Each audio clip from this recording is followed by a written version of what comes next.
DeSantis administration revokes Hyatt Regency Miami alcohol license after it hosted a drag queen Christmas. This is an insider story. The DeSantis administration is revoking their license after the party with minors present in the audience. The state's business department accused the Miami venue of several violations, including a prohibition of, how do you pronounce that word?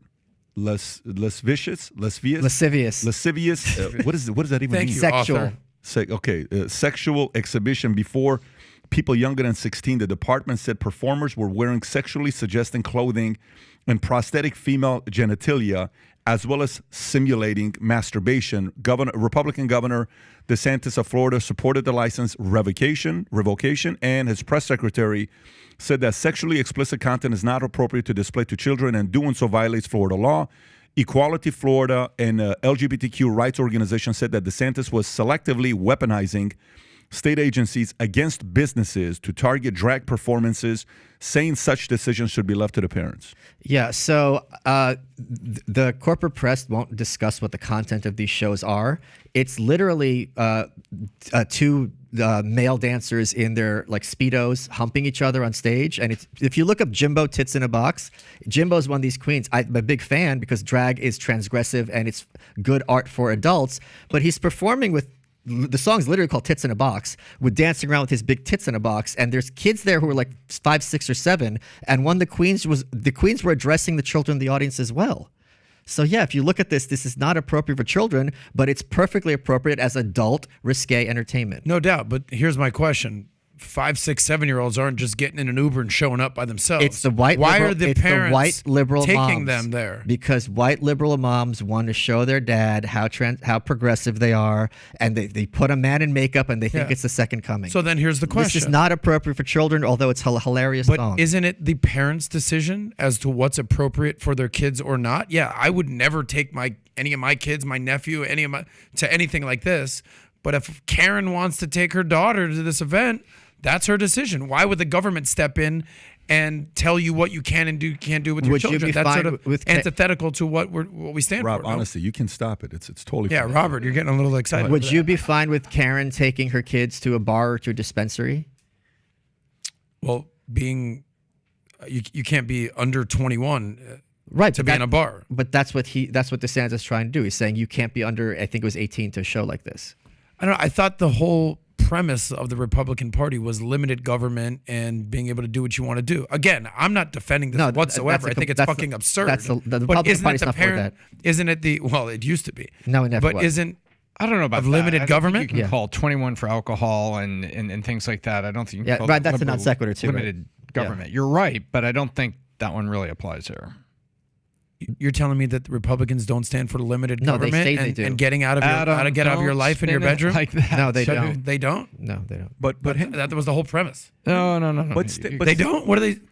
No, where am I getting that? Keep going where you're going. Stay on the argument, because that is the argument. The argument of some people on the left will be, isn't the right, the freedom of speech and not censorship, why are they censoring this? Your argument is, well, this is an age. Same thing with a dispensary. Can Karen take their kid to a dispensary and buy? So are you saying, is there a law for age right now where this is illegal? Was there a law broken for this? No, I'm not familiar with exactly this specific case. Can you find out if a law was broken? My point being, it is not at all crazy to me that there are mechanisms in place where children are not exposed to sexually explicit material. Yeah, I think there's a lot of historical precedent and cultural precedent. They used the phrase violation, and they were stating an age. So I assume that the DeSantis administration was acting on something that was precedent. I'm assuming. Go back up. The business has 21 days. What? Go back up. All the way up. Yeah, the business has 21 days to request a hearing. Beth, a spokeswoman for the department, told Insider Arizona General hotel liquor license still in effect, and said that the hotel was reviewing the complaint. Third-party operator manages the night center's programming and ticketing, while a third-party operator manages the night center's programming and ticketing while the hotel provides food and beverages concessions. Republican governor said widely considered to be an amounting presidential sexual. Yeah, what I want to know is what law was broken, okay? Because these are two different conversations. What law was broken? I think it's more like if you're going to be serving alcohol, because he took the liquor license, he didn't put anyone in jail. So I think the premise is if you're going to have a liquor license establishment, you're not allowed to have underage people. But that's not true, though, because when I go to Armenian weddings, trust me, there's a lot of liquor and there's plenty of kids around. But and they maybe don't those lose laws their- aren't being enforced in those situations. But one more to your point. We could all wrap our heads around kids not being able to go to strip clubs or to Chippendales, right? Doesn't mean they shouldn't exist. They should be banned. So I think this is just kind of more of the same, but in a gay context. Yeah, and again, I would never take my nephew to anything like this. That's not for me. But I'm just giving the counter argument where it's like, okay, what's acceptable and not? So if you go back to that video, it's like, where do you draw the line? Like, let's say kids want to go see a clown or you want to go see a magician. Right? Go back up. The First Amendment. Yeah, right. The fundamental tenet of First Amendment is that the government should not punish people simply because it disapproves of the content of their speech. Yet the decision will harm a business simply because it supported speech the government doesn't like. Right. Legislation for Republican Assembly, including Florida, has targeted drag performances with. This year, Tennessee becomes the first to ban adult performances, including drag. Okay, but that's where I'm going with it. Where I'm going with it is the following. Here's where I'm going with it. Great. If you want to take the license away, rather than taking the license away, do what Tennessee does. Ban adult performances, including drag, from public spaces such as parks and schools. If you want to do that with kids being present, make that a law. But if it's not a law, they didn't break a law. If they did break a law and you revoke their license, fine, it's a law. I don't know if it's a law or not. If it's not and you do it, then you give an argument to the other side to come in and say, well, aren't you doing this? Aren't you doing that? Oh, I thought you were for not censorship, all this other stuff.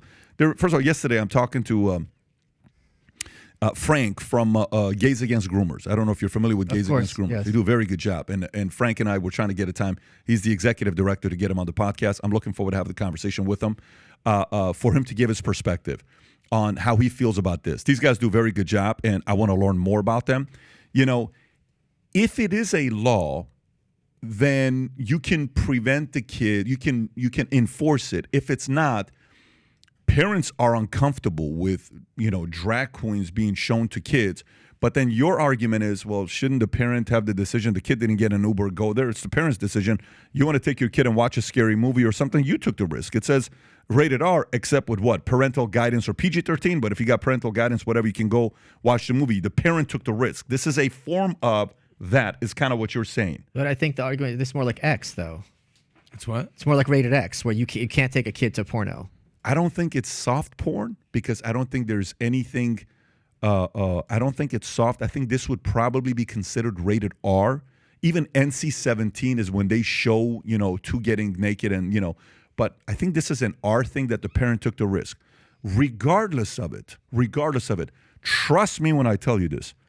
DeSantis taking the position, the people who are saying, I can't believe this, he was never going to get their vote anyway. Yeah. So he's not losing or gaining anybody there. But the people that were sitting there that were for him, who are parents with kids, they're like, dude, I don't care whether it is or it's not. I like the fact that it's defending something like this. He got those people that will support him, which is that's the vote you want anyways. And this is, I mean, look, it's no secret that DeSantis has his whole agenda is the war on the woke. This Florida's where woke comes to die. DeSantis is basically revealing his playbook for 2024, okay? Anything to trans, I'm out on that. Against it. Boom. Ukraine, we're getting out of there. He's revealing what he stands for, and he's delineating between himself with Biden, with Trump, and he's showing us who he is. And by the way, I don't think many people would agree that they want young kids around trans stuff. I think there's going to be over 50% majority that are going to support this. I think my only question is, isn't it up to the parents to make that decision, not the government? Well, I think it depends on how comfortable you are with what kids are being allowed to see. Because at a certain point, everyone would agree that if you're giving a kid like drugs or alcohol, we're going to take that kid away from the parent. On the other hand, if they're just showing them, Always Sunny in Philadelphia, very few people are, even though that's not appropriate for kids. Amazing show. Yes, very few people are going to say, all right, let's call CPS. Isn't that the libertarian argument? That's the libertarian argument, no? I'm with the most perspective. So the question is, what are you comfortable with? Maybe it's different on a state-by-state basis. The difference is, you're right that a majority of people aren't for the trans stuff with kids, but this is constantly being portrayed in the corporate press as just simply anti-LGBT. They're not acknowledging or addressing the content of these shows. It's not a guy in a dress singing some nice song and it's nice, wholesome family entertainment. It's explicitly sexually suggestive performances and sexually explicit material. And that is very different from how, if you watch The View, you're going to perceive what's happening. Yeah. By the way, again, for me, if you're campaigning, you have to take some risks. Yes. And DeSantis is taking the right risks. Watch 2 conversations he's in, which is exactly what you need to do if you want to create momentum. One, you got Republicans to vote against you and disagree with you. Rubio, Haley, you know, whatever, Cheney. Yeah, Ukraine, phenomenal. You have one position. That's a risk. The other one, hey, we're doing this to these guys. That's a risk. Who am I gaining? The millions of people that are also asking, why are we sending all this money to Ukraine while we have a bank going out of business here? Why are we having our kids be exposed to transgender? I'm sorry, I'm not good with this. So I think he's taking the right risks. There is risks. He has to take it. If I ask you right now, what's Nikki Haley's position? Give it to me. Give me one risk Nikki Haley's taking. What's her position? Give me one risk Marco Rubio's taking. What's his position? Give me one risk Liz Cheney's taking. What's her position? The only risk Liz Cheney took is what? After January the comments 6th. being made about her father, he turned against January 6th. That was a risk she took because she'll never get MAGA. But Liz Cheney is better off today becoming a Democrat than staying a, you know, what do you call her, rhino Republican? Yeah. I don't know where you put her, where she's at. So Yeah, and she the got risk pure she rhino. took, that is also a risk, but that's a Yeah. big risk. They thought Lincoln Project was going to be bigger than it actually ended up becoming. Well, not necessarily. I think And she got crushed in her election. Got You know, she crushed. didn't win. Big- That- Yeah, that- the risk reward did not work out but for her. It kind of did because we all know her name. She's very well positioned to get a book deal, to be a pundit. If that's what you're solving Yeah. for. You're right. If she's that's what you're solving for for. being a congresswoman, then it was a Fair. horrible Yeah. risk. Yeah, but I mean, she's got the Cheney money, Cheney name. She has other paths to power. If she She's playing wants the long to, con. if she wants to get her show on MSNBC, Right. she just signed that deal, Exactly. locked in. So if you like this clip and you want to watch another one, click right here. And if you want to watch the entire podcast, click right here.